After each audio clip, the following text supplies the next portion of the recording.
بسم اللہ الرحمن الرحیم الحمد للہ رب العالمین والصلاة والسلام علی سید الانبیاء والمرسلین وعلی آلہ واصحابہ اجمعین اما بعد۔ 11ویں پارے کا خلاصہ یہ ہے کہ 11ویں پارے کے شروع میں قرآن کریم نے ان منافقین کا تذکرہ کیا ہے جو غزوہ تبوک میں پیچھے رہے، اپنے نفاق کی وجہ سے، اپنے کفر کی وجہ سے، اپنی دنیا کی محبت کی وجہ سے۔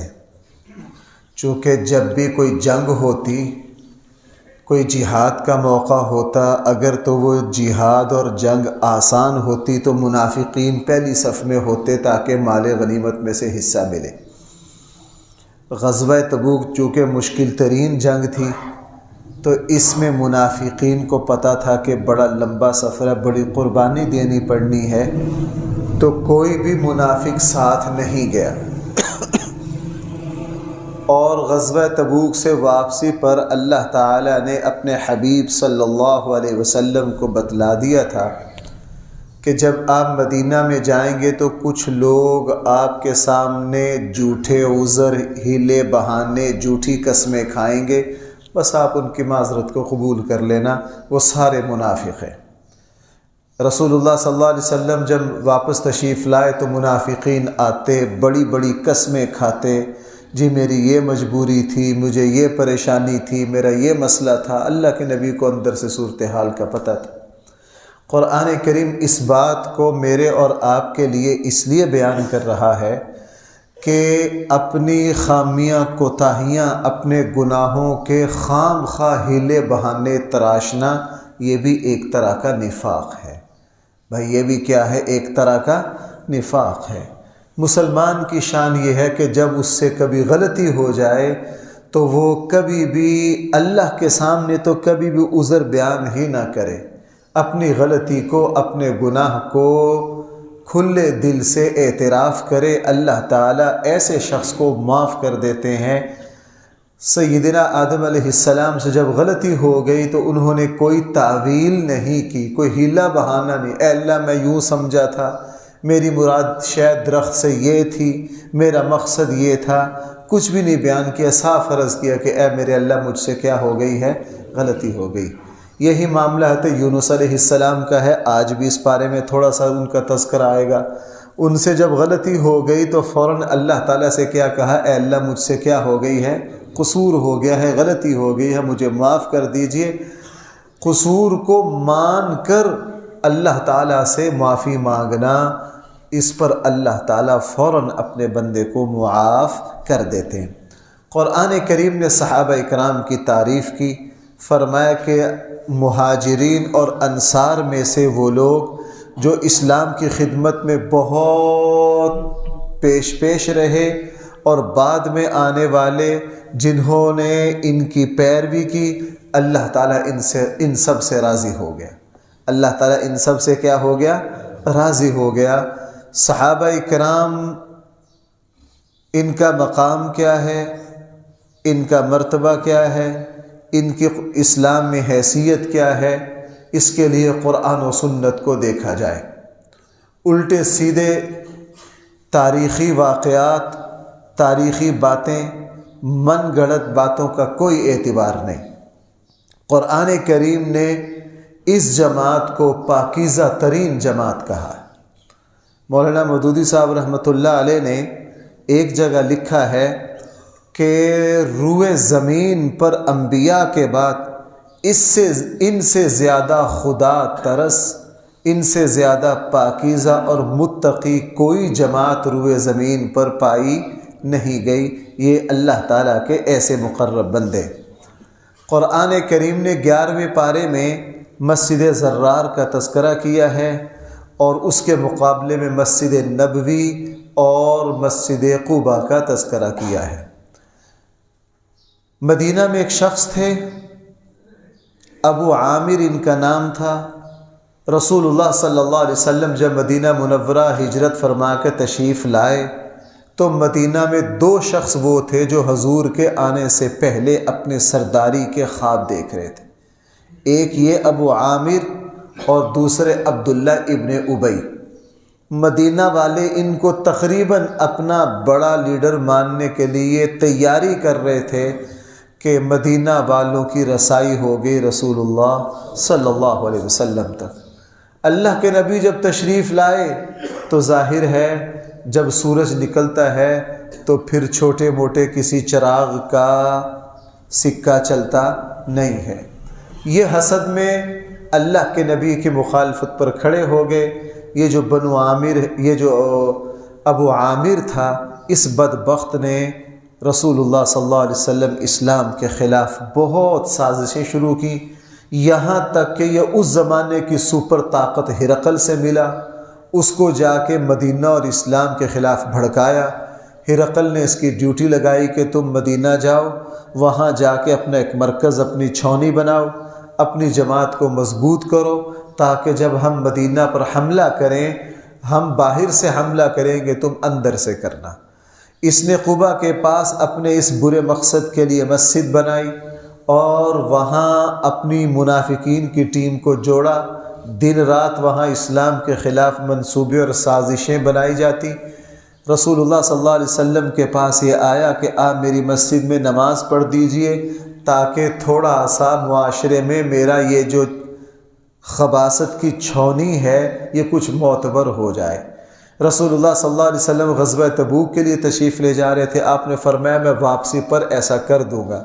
جب واپس آئے تو اللہ تعالیٰ نے رسول اللہ صلی اللہ علیہ وسلم کو بتا دیا کہ یہ مسجد نہیں ہے، یہ تو صرف اور صرف اسلام کی دشمنی کے میں ایک چھاؤنی بنائی گئی ہے۔ رسول اللہ صلی اللہ علیہ وسلم نے کچھ صحابہ کو حکم دیا اور اس مسجد کو، جس کا صرف نام مسجد والا تھا، اندر مسجد والا کوئی کام نہیں تھا، اس کو منہدم کر دیا، اس کو ختم کر دیا۔ اس کے مقابلے میں قرآن کریم نے مسجد نبوی اور مسجد قباء کی تعریف کی ہے۔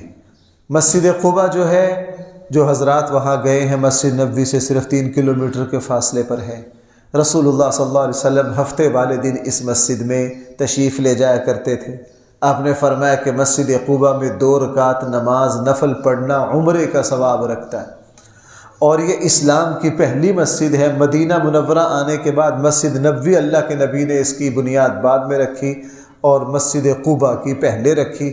اور یہ قباء جو ہے، اہل قباء کو یہ سعادت حاصل ہے کہ اللہ کے نبی جب مدینہ تشریف لائے، انہوں نے رسول اللہ صلی اللہ علیہ وسلم کا استقبال کیا اور 14 دن رسول اللہ صلی اللہ علیہ وسلم کو اپنے یہاں مہمان رکھا۔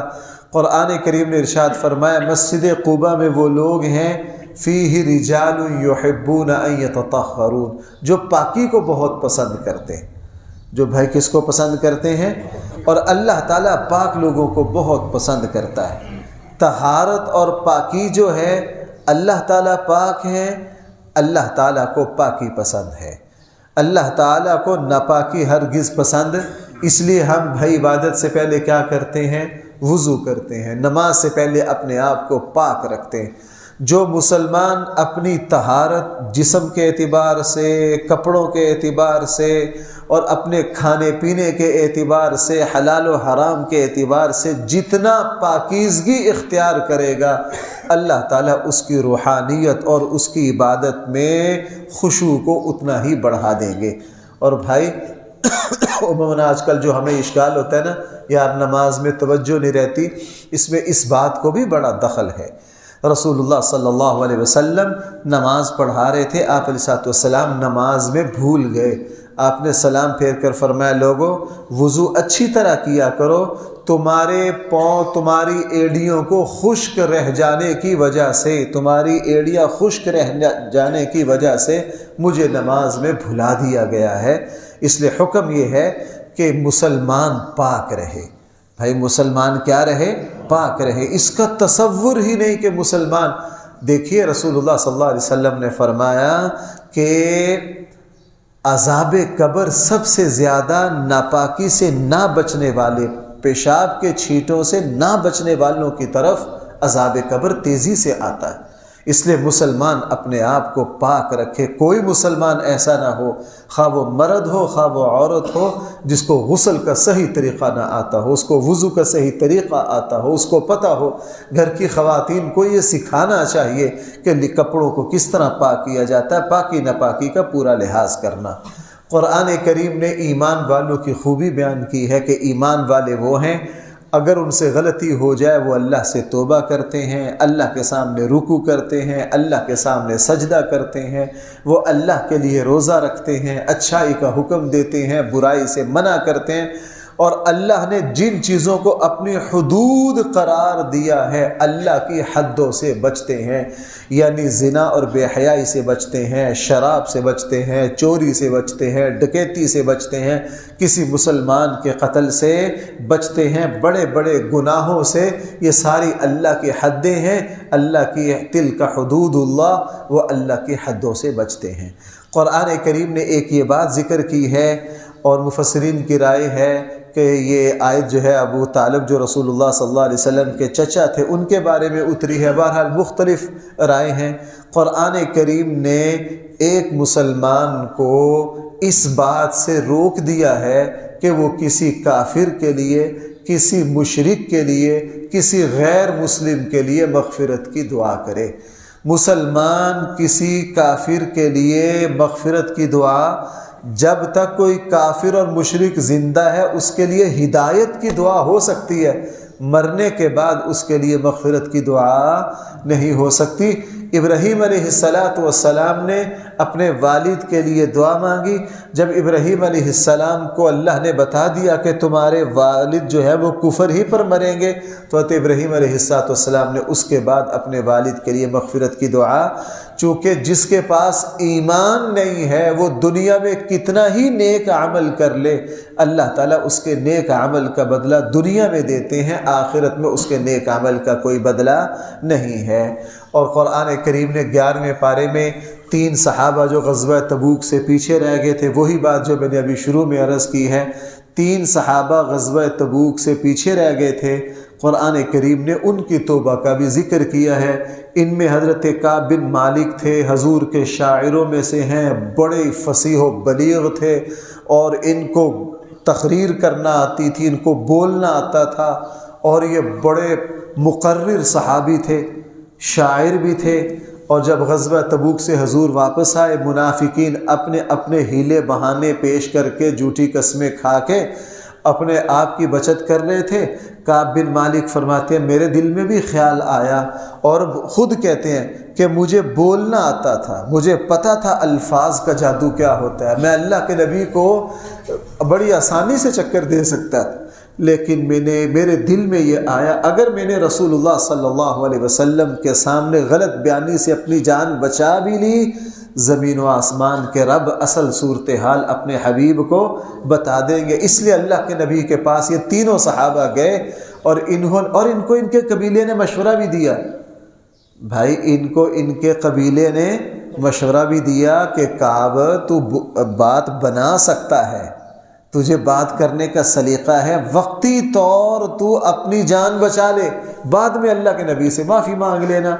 تو اللہ کے نبی کے پاس گئے اور عرض کیا اللہ کے حبیب میری مالی حالت پہلے سے بہتر تھی، میرے پاس 2 سواریاں کبھی بھی جمع نہیں ہوئیں، میرے پاس 1 سواری ہوا کرتی تھی، لیکن اس مرتبہ میرے پاس کتنی سواریاں تھیں؟ 2 تھی۔ میرا نکلنے کا بھی ارادہ تھا، آج جاؤں کل جاؤں، آج جاؤں آج کل کرتے کرتے میں اپنی غفلت اور سستی کی وجہ سے پیچھے رہ گیا، میرے پاس اس کا کوئی عذر نہیں ہے۔ اللہ کے نبی نے پھر فرمایا ٹھیک ہے، اب آپ جانو آپ کا اللہ جانے۔ ان 3 صحابہ اکرام کے ساتھ بائیکاٹ کیا گیا، ان کے ساتھ ان کے سلام کا جواب دینا، ان سے بات کرنا، ہر چیز ختم، یہاں تک کہ ان کی بیویوں کو بھی حکم دے دیا گیا کہ وہ بھی ان کے ساتھ نہیں رہ سکتی۔ حضرت کعب بن مالک رضی اللہ عنہ فرماتے ہیں کہ میرے لیے سب سے تکلیف دہ بات یہ تھی، میں یہ سوچتا تھا کہ اگر ان دنوں میرا انتقال ہو گیا تو اللہ کے نبی میرے اوپر نماز جنازہ نہیں پڑھیں گے، اگر اللہ کے نبی دنیا سے تشریف لے گئے تو مسلمانوں نے میری موت تک کسی نے میرے ساتھ سلام و کلام چونکہ صحابہ اکرام اللہ کے نبی کے حکم کی اطاعت اتنی پابندی کے ساتھ کرتے تھے، پھر اللہ تعالیٰ نے ان کی توبہ کو قبول کر لیا۔ دیکھو بھائیو، رمضان ہے، ہم سب اللہ تعالیٰ سے توبہ کر رہے ہیں۔ بعض مرتبہ آدمی کسی نیک عمل سے اللہ کا اتنا قرب حاصل نہیں کر پاتا جتنا توبہ سے کر لیتا ہے، جتنا کس سے کر لیتا ہے؟ توبہ سے کر لیتا ہے۔ بہرحال قرآن کریم نے رسول اللہ صلی اللہ علیہ وسلم کی صفات اس 11ویں پارے میں بیان فرمائی کہ ہم نے تمہارے اندر ہی سے ایک رسول بھیجے ہیں جو تمہارے اوپر بہت حریص ہیں، بہت نرم ہیں، بہت خیر خواہ ہیں، تمہاری تکلیف ان کو بہت تکلیف دیتی ہے۔ وہ میں یوں کہہ سکتا ہوں اپنے الفاظ میں کہ اللہ کے بعد اللہ کی مخلوق میں تمہارے اوپر سب سے زیادہ مہربان ہے۔ بھائی اللہ کے نبی کی مہربانی کی کوئی حد ہے؟ خود فرمایا کہ قرۃ عینی فی الصلاۃ، میری نماز کی جو میری آنکھوں کی ٹھنڈک ہے وہ کس میں ہے؟ نماز میں۔ جب بھی اللہ کے نبی کو کوئی پریشانی ہوتی فوراً نماز پڑھتے۔ نماز رسول اللہ صلی اللہ علیہ وسلم کی محبوب ترین عبادت، لیکن اپنی محبوب ترین عبادت کو رمضان میں تراویح میں 3 دن کے بعد اس لیے چھوڑ دیا کہ کبھی میری امت پر لازم نہ ہو جائے، کبھی میری امت پر لازم نہ ہو جائے۔ رسول اللہ صلی اللہ علیہ وسلم کی برکت سے ہی اللہ نے مجھے اور آپ کو آسان دین دیا ہے۔ دیکھو میں آپ سے ایک بات عرض کروں، حضرت امام الانبیاء صلی اللہ علیہ وسلم سے پہلے اکثر نبیوں کا جو دین تھا نا، اس میں دین اور دنیا میں تفریق تھی۔ مثلا حضرت عیسیٰ علیہ السلام کی جو شریعت ہے نا، اس میں اس وقت تک بندہ اللہ کا مقرب اور متقی نہیں بن سکتا جب تک دنیا کی لذتوں سے دور نہ ہو۔ اچھا لباس نہیں پہن سکتا، شادی نہیں کر سکتا، اچھا کھانا نہیں کھا سکتا، اپنے پاس پیسہ نہیں رکھ سکتا، شہر میں نہیں رہ سکتا، بیوی بچے خاندان اپنا نہیں بنا سکتا، جنگل میں چاہے سیدھے سادے کپڑے پہنے، خشک روٹی کھائے۔ اب اس میں بڑی مشقتی ہر کوئی کر نہیں سکتا تھا، ہر کوئی کر۔ رسول اللہ صلی اللہ علیہ وسلم کی برکت سے اللہ تعالیٰ نے میرے اور آپ کے لیے دنیا کی ساری لذتوں کو دین کا حصہ بنا دیا۔ بس اتنا کہا کہ دنیا کی ہر نعمت کو ہمارے حکم کے مطابق استعمال کرو، لہٰذا تمہیں اب اللہ کا مقرب بننے کے لیے جنگلوں میں جانا نہیں پڑے گا، تمہیں دنیا کی زیب و زینت چھوڑنی نہیں پڑے گی۔ فرمایا دنیا کی ہر نعمت سے فائدہ اٹھاؤ، لیکن وہ حلال طریقے سے ہو اور اس پر اللہ کا شکر ادا کرتے رہو۔ قرآن کریم نے 11ویں پارے میں جنتیوں کی ایک بات بیان کی ہے۔ فرمایا کہ جو اہل جنت ہیں، جنت میں جا کر ان کی زبان پر اللہ تعالیٰ کی تسبیح ہوگی اور ایک دوسرے کے لیے دعا ہوگی، سلام۔ بھئی اہل جنت کیا کام کریں گے جنت میں جا کے؟ ہر وقت ان کی زبان پر کیا ہوگی؟ اللہ کی حمد و ثنا۔ اگر دنیا میں کسی مسلمان کی زبان پر ہر وقت الحمدللہ رہتا ہے تو بھائی دنیا میں ہی اس کی زبان پر کیا ہے؟ وہ کلمہ ہے جو کن کی زبان پر ہوگا؟ تو بھائی کیا بعید ہے جو مسلمان دنیا ہی میں اہل جنت کی اداؤں کو اپنائے ہوئے ہے تو اللہ تعالیٰ اس کو جنت نہیں عطا فرمائے۔ رسول اللہ صلی اللہ علیہ وسلم نے فرمایا، اور قرآن یہاں یہ کہہ رہا ہے کہ اہل جنت ہمیشہ ایک دوسرے کے لیے سلامتی کی دعا کریں گے، اور ایک دوسرے کے لیے سلامتی کی دعا وہی کر سکتا ہے جو ایک دوسرے سے بغض نہ رکھے، ایک دوسرے سے نفرت نہ کرے، ایک دوسرے سے ناراضگی دل میں ہر وقت اس کے بارے میں برے جذبات نہ رکھے۔ جو مسلمان دنیا میں ہی اپنے دل کو حسد سے، کینہ سے، بغض سے، نفرت سے، عداوت سے پاک رکھتا ہے تو دوسروں کے لیے دعا کرتا ہے، تو بھائی یہ دنیا میں ہی کس ادا کو اپنائے ہوئے ہے جو اہل جنت کی ہے۔ یہ علامت ہے اس بات کے انشاءاللہ کہ جو نعمت اہل جنت کو جنت میں جا کے ملنی ہے، اللہ نے اس کو وہ نعمت یہی عطا کر دی ہے۔ اور بھائی قرآن کریم نے 11ویں پارے میں یہ بات ارشاد فرمائی ہے کہ ہم نے یہ جو قرآن کریم تم پر اتارا ہے اس کا مقصد کیا ہے؟ یہ اللہ تعالیٰ کی طرف سے نصیحت ہے، ہدایت اور رہنمائی ہے اور رحمت ہے۔ بھائی قرآن نے اپنے بارے میں کتنی باتیں فرمائی ہیں؟ 3۔ یہ کیا ہے؟ اللہ تعالیٰ کی طرف سے اور نصیحت کس کو کہتے ہیں؟ جس پر عمل کیا جائے۔ وَہُدیٰ، یہ ہدایت اور رہنمائی کی کتاب ہے۔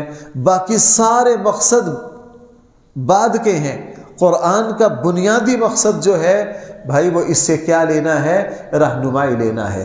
جس مسلمان نے قرآن سے رہنمائی نہ لی، اس قرآن کو اپنی عملی زندگی پر نافذ نہ کیا، اس کے بتائے ہوئے احکامات پر عمل نہ کیا، اس نے قرآن کریم کے حق کو ہرگز نہیں جانا۔ آج ہم قرآن کریم کے تیسرے، چوتھے، ساتویں، آٹھویں وہ مقاصد پورے کرتے ہیں، لیکن جو قرآن کا بنیادی مقصد ہے، دیکھو حضرت عمر رضی اللہ عنہ کیا فرماتے ہیں کہ میں نے سورہ بقرہ کی تفسیر رسول اللہ صلی اللہ علیہ وسلم سے 10 سالوں میں سمجھی۔ بھائی کتنے سالوں میں؟ بھائی آپ جاگ رہے ہیں تھوڑا سا بہتر، کتنے سالوں میں؟ 10 سالوں میں۔ شاہ ولی اللہ رحمہ اللہ نے لکھا ہے کہ حضرت عمر اتنے کند ذہن تھے، ہم اگر 1 سال لگا لیں تو قرآن کی تفسیر سمجھ لیں گے، تو حضرت عمر جیسا جس کے بارے میں اللہ کے نبی نے خود فرما دیا کہ یہ میری امت کا ذہین ترین بندہ ہے، تو حضرت عمر کو 10 سال لگنے تھے۔ شاہ ولی اللہ رحمہ اللہ نے دوسرے اہل علم نے فرمایا کہ 10 سال میں تفسیر سیکھنے کا مطلب پتہ کیا ہے؟ حضرت عمر رضی اللہ عنہ رسول اللہ صلی اللہ علیہ وسلم سے سورہ بقرہ کی آیات کی تفسیر بھی سمجھتے اور پھر اپنی زندگی پر اس کو نافذ کرتے۔ جس دن سورہ بقرہ مکمل سمجھ لی، اس دن سورہ بقرہ 100% حضرت عمر کے عمل میں بھی۔ اور صحابہ اکرام کے یہاں، ہمارے یہاں تو حافظ اس کو سمجھا جاتا نا جو مصلی پہ کھڑا ہو کر قرآن سنا دے، صحابہ اکرام کے یہاں صرف اتنے سے بندہ حافظ نہیں بنتا تھا، ان کے یہاں جو قرآن کریم پر 100% عمل کرے اس کو حفظ بھی ہو اور وہ قرآن پر کیا کرے 100% اس کو حافظ سمجھا جاتا۔ اور بھائی قرآن کریم نے 11ویں پارے میں اللہ کے ولیوں کا تعارف کرایا کہ میرے ولی کون ہے۔ ہمارے یہاں یہ لفظ بہت مشہور ہے، قرآن کا لفظ ہے اولیاء اللہ۔ اللہ کے ولی کون ہیں؟ اللہ کے مقرب بندے کون ہیں؟ قرآن نے ہمارا معیار بھی توڑ دیا۔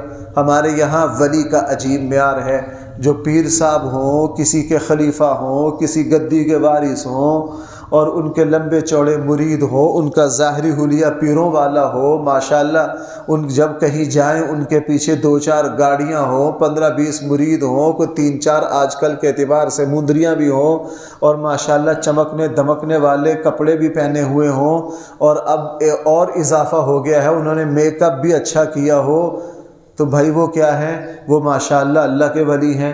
قرآن اگر یہی اللہ کا ولی ہے تو بھائی ہر کوئی اس طرح کا بن سکتا ہے؟ نہیں، دین کی کوئی بات ایسی نہیں جس پر ہر کوئی عمل نہ کرے۔ قرآن نے فرمایا الا ان اولیاء اللہ، اللہ کے ولی صرف وہ ہیں الذین آمنوا، جو کس پر ایمان لاتے ہیں؟ یوں کہہ لیجئے ساری ایمانیات کو مانتے ہیں، وَكَانُوا يَتَّقُونَ، اور پرہیزگاری اختیار کرتے ہیں۔ اللہ کے ولی بننے کے لیے 2 باتیں ضروری ہیں، ایمان ہونا اور تقوی۔ بھائی اللہ کے ولی بننے کے لیے کتنی باتیں ضروری ہیں؟ تو اب ہم میں سے ہر کوئی اللہ کا ولی بن سکتا ہے کہ نہیں؟ ایمان اور تقوی، جس کے پاس یہ 2 ہیں وہ اللہ کا ولی ہے۔ قرآن اسی کو اللہ ولی کہہ رہا۔ ہم نے جو اپنے معیار بنا لیے ہیں، قرآن نے کوئی ہمارے معیاروں کا ٹھیکہ نہیں لے رکھا۔ قرآن کریم ہمارے معیاروں کا کوئی پابند نہیں ہے۔ اور بھائی آخری بات جو میرے اور آپ کے لیے بہت امید کی ہے، دل کو بہت سکون دیتی ہے، قرآن کریم نے 11ویں پارے میں حضرت یونس علیہ السلام کی قوم کا تذکرہ کیا۔ اللہ تعالیٰ نے اس قوم کو ایک ایسا استثناء دیا جو اللہ تعالیٰ نے کسی اور قوم کو نہیں دیا۔ یونس علیہ السلام نے اللہ کا پیغام پہنچایا، لمبا عرصہ دعوت دی، ایمانیات سکھائیں، قوم نہ مانی۔ جب حد ہو گئی، اللہ تعالیٰ کی طرف سے عذاب کا فیصلہ ہو گیا تو یونس علیہ السلام نے ان سے کہا 3 دن کے اندر اندر تمہارے اوپر اللہ کا عذاب آ رہا ہے۔ یہ کہہ کر حضرت یونس علیہ السلام بستی سے نکل گئے۔ جب تیسرا دن آیا انہوں نے دیکھا کہ بہت کالا سیاہ بادل آیا ہے، اور یہ آثار سے سمجھ گئے کہ یہ عام بادل نہیں ہے، لیکن اس قوم نے ایک عقل مندی کی، یہ سمجھ گئے کہ اللہ کا عذاب آیا۔ فوراً کہا ذرا یونس علیہ السلام کو تلاش کرو، چونکہ جب بھی کسی قوم پر عذاب آتا تھا تو وہ نبی جو ہوتے تھے وہ اس علاقے سے ہجرت کر جاتے تھے۔ دیکھا یونس علیہ السلام نہیں ہے، فوراً سمجھ گئے یہ اللہ کا عذاب ہے۔ انہوں نے عقل مندی کی، سارے لوگ، بچے بھی، بوڑھے بھی، بیمار بھی، عورتیں بھی، یہاں تک کہ وہ اپنے جانور بھی، اپنی بکریاں بھی، اپنی گائے بھینسیں بھی، اپنے اونٹ بھی، سب کچھ لے کر اپنی بستی سے باہر میدان میں آئے اور اللہ کے سامنے سجدہ ریز ہو گئے۔ اتنا اللہ کے سامنے روئے، اتنی توبہ کی، اتنی فریاد کی، اہل علم نے فرمایا کہ ان کی آہو بکا کی وجہ سے ان کے جو جانور تھے وہ بھی بلک اٹھے، وہ بھی چلا اٹھے، اور یہ اتنا روئے کہ اللہ تعالیٰ کو ان پر ترس آ گیا۔ قرآن خود کہہ رہا ہے الا قوم یونس، جب عذاب آ جائے ہم پھر کسی قوم کو اس وقت معافی، لیکن ہم نے قوم یونس کو معافی دے دی، ہم نے قوم یونس کو کیا کر دی؟ معافی دے دی، اور ہم نے اس آئے ہوئے عذاب کو ٹال دیا۔ اور اس کے ساتھ بھائی وہ 9ویں پارے والی بات جو میں نے بیان کی تھی اس کو بھی ساتھ ملا لیجئے کہ اللہ کے عذاب آنے سے کتنی رکاوٹیں ہیں؟ 2۔ بھائی یاد ہے سورہ انفال میں نے بیان کی تھی اللہ کے عذاب کے سامنے بند باندھنے والی کتنی چیزیں ہیں؟ 2۔ نمبر 1 رسول اللہ صلی اللہ علیہ وسلم کی ذات گرامی، اللہ کے نبی جہاں موجود وہاں عذاب آ نہیں سکتا۔ دوسرا رسول اللہ صلی اللہ علیہ وسلم کے قائم مقام ہے توبہ اور استغفار۔ بھائی کیا ہے توبہ اور استغفار؟ قوم یونس نے یہی کیا۔ لہٰذا ہم جب بھی اپنی زندگی میں سختی محسوس کریں، اور بھائی میں تو اسی نسخہ پر عمل کرتا ہوں، ہمارے پاس جب بھی کوئی دوست آتا ہے جی میری زندگی میں فلاں پریشانیاں، ہم اسے کیا کہتے ہیں؟ بھائی توبہ استغفار بڑھاؤ۔ قرآن سے یہی ثابت ہوتا ہے جتنا آپ توبہ اور استغفار زیادہ کرو گے سختیاں نرمیوں میں تبدیل ہو جائیں گی، آزمائشیں آسانیوں میں تبدیل ہو جائیں گی، بے برکتیاں برکت اور رحمت میں تبدیل ہو جائیں گی۔ لہٰذا یہ رمضان کا مہینہ چل رہا ہے، ہم اس میں بھائی زیادہ سے زیادہ کیا کریں؟ اپنے گناہوں کی معافی مانگیں، زیادہ سے زیادہ توبہ کریں، استغفار زیادہ پڑھیں۔ اللہ تعالی ہم سب کو صحیح فہم عطا فرمائے۔ الحمدللہ رب العالمین، والصلاة والسلام علی سید الانبیاء والمرسلین وعلی آلہ واصحابہ اجمعین۔ ربنا آتنا فی الدنیا حسنہ وفی الآخرة حسنہ وقنا عذاب النار۔ صلی اللہ تعالی علی خیر خلقہ سیدنا و مولانا محمد وآلہ واصحابہ اجمعین۔